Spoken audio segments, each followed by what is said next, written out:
Hello friends, welcome back to our channel. ఈ మధ్యకాలంలో ఉద్యోగాలకు బదులుగా సొంతంగా బిజినెస్ చేయాలని అనుకునే వారి సంఖ్య పెరుగుతోంది.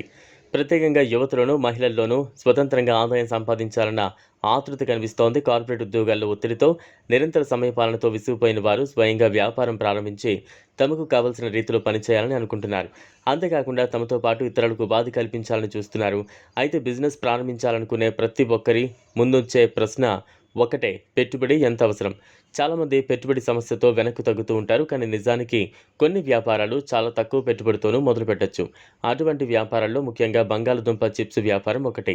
ప్రస్తుత కాలంలో చిరుతిళ్లకు డిమాండ్ పెరుగుతోంది. ఈ ట్రెండ్ను గమనించి తక్కువ ఖర్చుతో ప్రారంభించదగ్గ వ్యాపారం కోసం చూస్తున్న వారికి ఇదొక అద్భుతమైన ఆప్షన్. తక్కువ పెట్టుబడితో మొదలు పెట్టవచ్చనే కారణంగా చాలామంది ఈ వైపు ఆకర్షితులవుతూ ఉన్నారు. మార్కెట్లో కేవలం రూ. 850కు పొటాటో చిప్స్ కత్తిరించే యంత్రాలు కొనుగోలు చేయొచ్చు.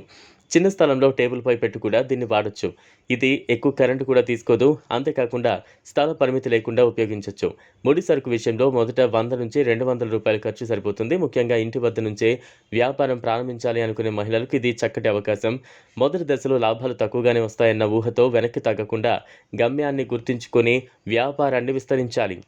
క్రమంగా నాణ్యతతో చిప్స్ తయారు చేస్తే కస్టమర్ల నమ్మకం పొందొచ్చు. ప్రస్తుతానికి ఫ్రెష్ ఫ్రైడ్ హాట్ చిప్స్ అనే ట్రెండ్ కొనసాగుతోంది. మీరు తయారు చేసే చిప్స్ రుచి, క్వాలిటీ బాగుంటే డిమాండ్ స్వయంగా పెరుగుతుంది. మొదట్లో ఇంటి ముందు చిన్న స్టాల్ పెట్టుకోవచ్చు, లేక చిన్న బండిపై విక్రయించవచ్చు. దుకాణదారులతో ఒప్పందం చేసుకుని వారికి సరఫరాను చేయొచ్చు. అలా చేయడం వల్ల మార్కెట్ విస్తృతమవుతుంది. చిప్స్ వ్యాపారంలో ఆదాయం పెట్టుబడికి అనుగుణంగా ఉంటుంది. ఉదాహరణకు రోజుకు 10 కిలోల బంగాళదుంప చిప్స్ అమ్మితే సుమారుగా రూ. 1000 వరకు ఆదాయం ఉంటుంది. ఖర్చు కంటే సుమారు 7 రెట్లు లాభం ఉండే అవకాశాలున్నాయి. మార్కెటింగ్ విషయానికి వచ్చేసరికి సోషల్ మీడియా, వాట్సాప్ గ్రూపులు, లోకల్ బిజినెస్ నెట్వర్క్లను ఉపయోగించవచ్చు. వ్యాపారం ప్రారంభించే ముందు అనుభవజ్ఞుల సలహాలు తీసుకోవడం చాలా మంచిది.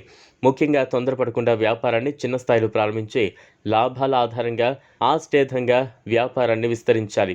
లోన్ తీసుకున్నా కూడా మొదటి దశలో భారీగా ఇన్వెస్ట్మెంట్ చేయడం మంచిది కాదు. అడుగడుగునా ఆచితూచి వ్యాపారాన్ని ముందుకు తీసుకువెళ్ళాలి.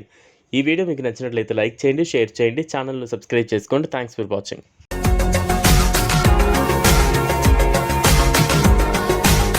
మరిన్ని అప్డేట్స్ కోసం మా ఛానల్ని సబ్స్క్రైబ్